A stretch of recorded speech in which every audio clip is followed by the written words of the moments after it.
Hello and welcome to the CASAA update for the week of 6/1/2015. Hi, Alex. How are you this evening? Very busy. Very busy. There's a shocker. Yeah. So I'm just going to stay quiet and let you get right to it. Okay. Okay. Well, if anyone has been paying attention to the social medias, just within the past hour and a half, updated a call to action for Kansas. Actually, the Senate is currently debating an amendment to a budget bill. I don't have the bill number handy. I was actually just listening to it. But there is a 20-cent per milliliter tax on e-liquid that's being proposed in this amendment.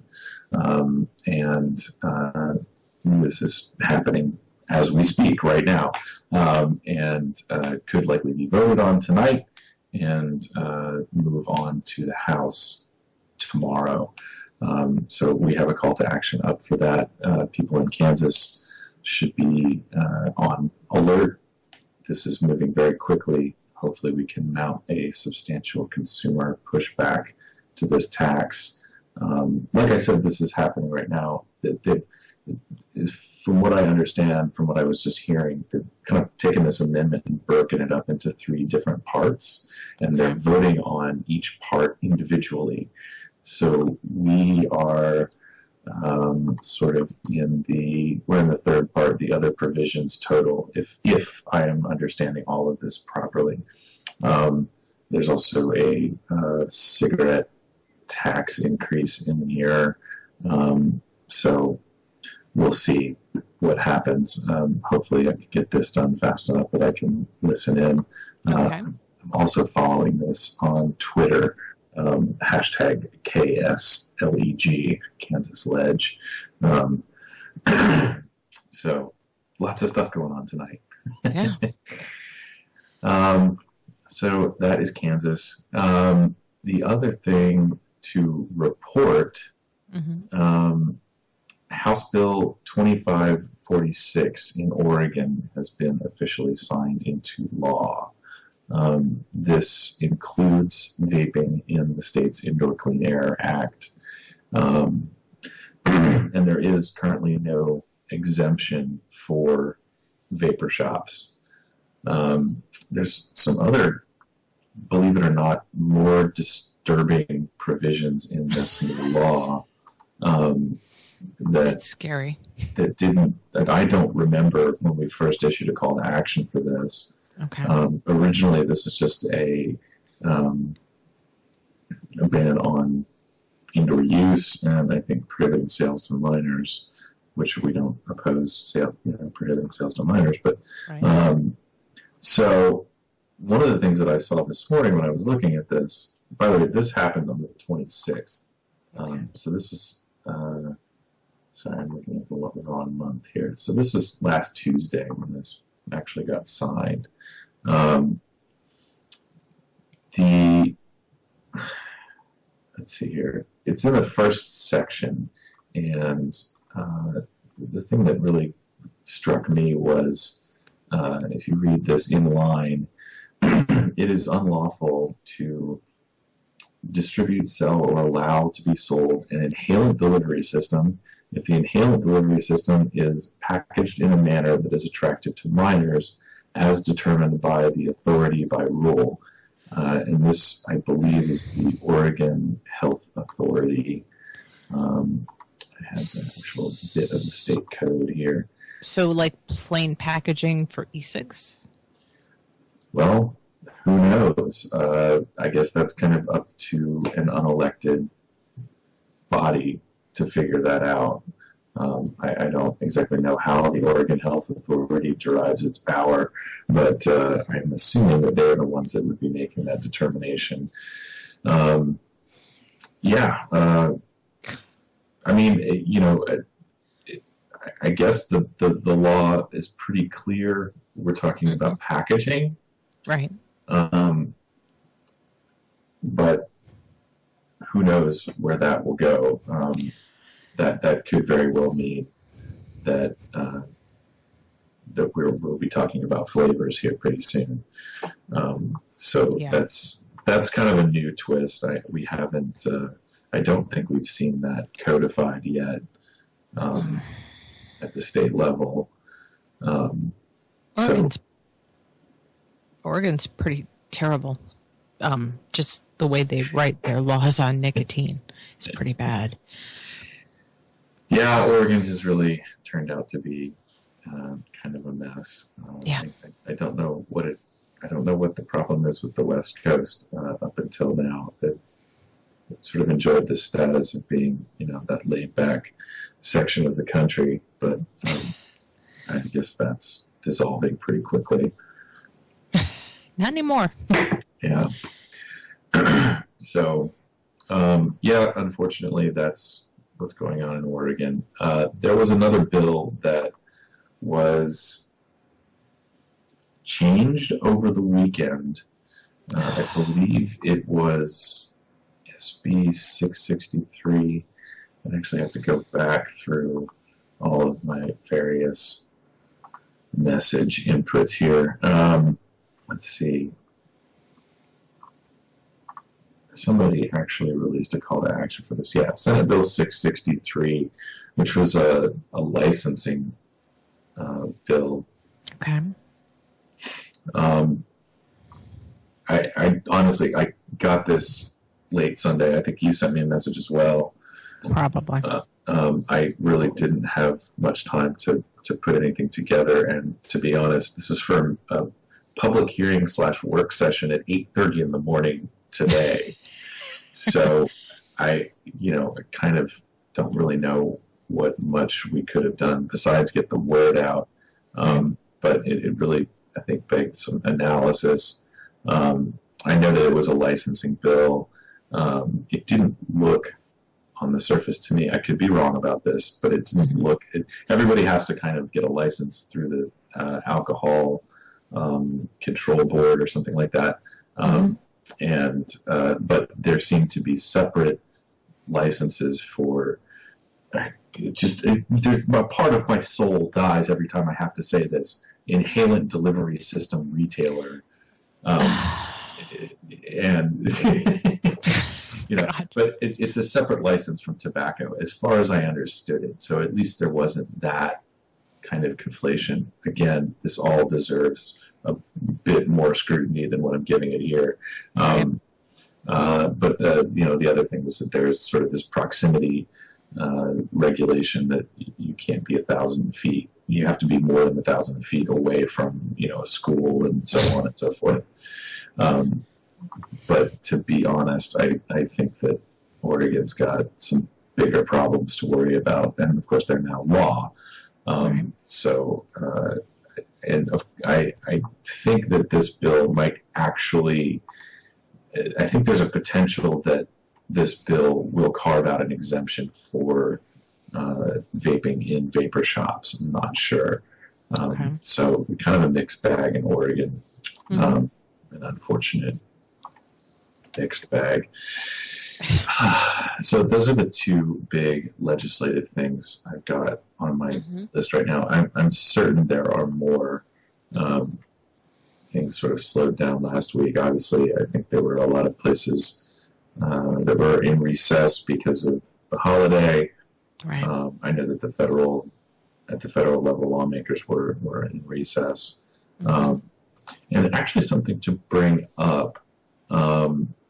So last week, because of the holiday, all of your federal lawmakers were home in their districts. We weren't able, I didn't have the foresight to put anything together to encourage people to schedule meetings, but we will have this opportunity again. I believe, I'll have to research this, but obviously July 4th is a holiday, so there are other sort of week-long recesses, and I would like to develop something to put out. It's nice to have kind of a leave-behind sheet that you can bring with you, and it's a good opportunity for people to schedule, FaceTime with your lawmaker, which is by far the most effective way to communicate with folks. So just in the future, look out for that and be prepared to participate. Other organizations have sort of put together some materials for people to go and talk and leave stuff behind. So obviously I'd like to adapt that to our issue. Didn't the FDA have a workshop today? Yeah, there was a pretty interesting workshop. Carl Phillips, our Chief Scientific Officer, is in attendance for today, and I think he's sticking around tomorrow. I think he's actually on a panel tomorrow. Is that correct? So Carl was live blogging on our Facebook group, which is somewhat interesting. I can't even really call this stuff entertaining anymore. I know that the first part of the morning it seemed like it was somewhat productive, but as the day drags on, they just sort of trot out all of the antis. You might want to go check out that live blog, just because we talked about plain packaging, and that issue seemed to crop up. Yeah, and it's tied with some other stuff. It tied with some advertising and advertising practices, and there's a movement afoot to rein in and call out. I guess that would be the other way: call out and rein in manufacturers or retailers that are, I guess, for lack of a better term, that you would be suspecting them of marketing their products irresponsibly. In other words, to kids. And I'm trying to do all of this without being very specific as to what was said, who said it, and so I know. on. Me too. But it's a very interesting conversation. It's one that needs to be had, but it's very, very delicate. I think some of the people talking about it perhaps shouldn't be. I think it comes to a larger issue of, if the government regulates my competition out of existence, then I will be the last man standing. And I have a problem with that. I think that's horrible for consumers. Yeah, and it's a bit disingenuous. I think certainly it's a valid conversation. Like I said, I think everybody wants to kind of understand this whole concept of what is marketing kids. Right. And of course, if anybody thinks that they're going to get a leg up on all of their competition by throwing everybody under the bus, just remember that flavors are considered marketing to kids.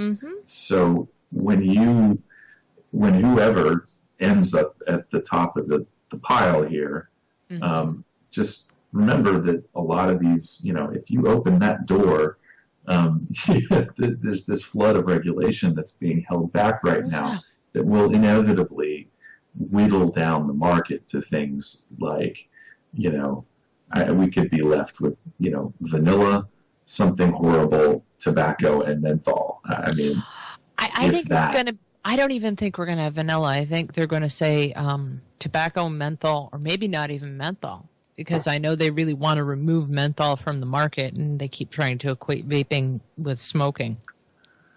So, and we might be left with some really just nasty tobacco flavors. And that's it. And that's...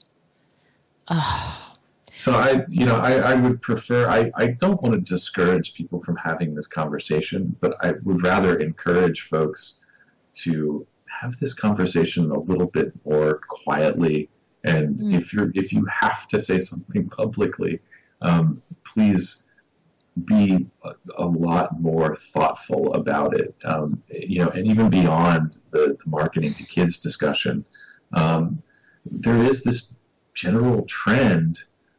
I think that would be redundant. There is a trend of people, on the consumer side and in the industry side, to kind of, it's like this attempt to adapt all of the anti-smoking rhetoric that we've heard over the years to somehow support vaping. And it's, like I said, there is a huge potential there to kind of shoot ourselves in the foot. We really don't gain anything by throwing other tobacco products, other nicotine products under the bus. It's just, we don't. You just make a bump under the bus, but eventually the bus is going to back right up over you. Yeah. Unfortunately. So, yeah, I know what you're talking about. I was either in transit or at work when that discussion was brought up. I'll have to go back. I believe the video is going to be archived somewhere. Well, that's going to be an interesting watch. The discussion is available in our Facebook group. Yeah. And so, speaking of other tobacco products, I have to be a bit careful in recommending this next piece, but I think it deserves a mention. Yesterday was World No Tobacco Day, which is an event. You can't see the air quotes, but it's an event sponsored by the World Health Organization. You should put air quotes around that too. The World Health Organization. I put the quotes around the health. So a group of guys got together and did a YouTube broadcast. I know we don't normally mention, we don't put our name behind any vendors or anything, so I'll just refer to it as the World Tobacco Harm Reduction Day, and we'll link to it in our description of this. It was very good. I saw the video after they dropped the video last night. It was very good. It was good, and it's good to see some people from the vaping community on the same screen as some names from the snus community. And it was a very good discussion, and there was a lot of very useful information. And I would highly recommend anybody who's coming into the vaping advocacy who wants to understand more about the overall tobacco harm reduction advocacy to check this video out. They had to try very hard to not make this into kind of an infomercial for particular products, which again, I'm struggling very hard to not mention names here. But I can actually mention one name, which is Swedish Match, who went through the whole modified risk tobacco product application process, which was something that we have blogged about and are supportive of. And of course, that whole process has potential implications for e-cigarette regulations coming down the pike. So again, it's very interesting to see new vapors come into the advocacy space and not embrace the kind of smokeless tobacco aspect of the whole tobacco harm reduction discussion. And so I would strongly encourage everyone to check this out and become more educated about the overall. Well, I think the broader your base is, as far as advocacy goes, the broader your base is, the larger your base is, with the larger number of people who might be interested in various things, the better off you are in the end. You will have more people speaking for you, and so will they. That was really what I took away from that, and I thought that was really, really positive. I enjoyed seeing that very much. Yeah, I know that I think I want to say Larry Sanders is his name. He's a blogger on snuscentral.org, and I think he's been very outspoken about the tobacco harm reduction application of snus. And a lot of the whole tragedy of snus is that it hasn't really caught on here in the States, and it's illegal everywhere in Europe except for Sweden. And for those who don't know, it was so important to Sweden that they almost, they told, I guess the EU is like, look, we're not joining your little club if we can't have our product. That, you either let us keep our snus or we're not coming to your party. So it's a very it's a very interesting history, and it is kind of curious to me to see that if we could get the passion from the vaping community and sort of duplicate that into the snus community, I think we would be a very formidable force in the policy making. So I think people don't know what's coming. I think they don't know a tsunami's coming. That's the problem. Yeah, and again, snus is such a subtle product. There are no snoozing competitions. There is a very, the collector aspect of snus is, again, it's sort of, how much do you like to have the empty snus cans around? It's a very interesting product. I've come to enjoy it quite a bit. Yes, and I'm a bit afraid of potentially moving to Canada in a few years, where apparently the tax of importing the stuff for personal use is exceedingly expensive. So I'm sort of worried about that. You need to remind me to show you the YouTube channel about the guy who grows his own tobacco and makes his own snus, which is really interesting. That's really interesting, and I'm kind of afraid in a way that's what the government is going to force a lot of people into with some of their over-the-top regulations. So there's always that, and maybe that's a topic for another day. Yeah.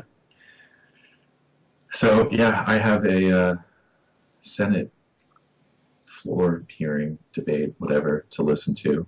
Okay. So I'll probably end up cutting this short. All right. I should, of course, throw in the daily plug for support HR 2058 to change the grandfather date in the Family Smoking Prevention Tobacco Control Act. Yeah. I'm sorry, it's the Food, Drug, and Cosmetics Act that we're talking about. Well, yeah. So. Thank you for everything you do, Alex. And thank you for coming on. If you haven't yet joined CASAA, please join CASAA. And we can be found at CASAA.org. You can find us on our official Facebook page, which is the CASAA.org Facebook page, or you can find us at the We Are CASAA group on Facebook. We're on Twitter as CASAA Media, Google Plus as just plain CASAA, CASAA Media on YouTube and on Instagram and on SoundCloud. Come join us so that we can help yourselves to stop the government from stopping you from enjoying tobacco harm reduction. Have a great night, Alex. Thank you for joining us. Likewise. Thank you very much. Thank you. See you. See ya.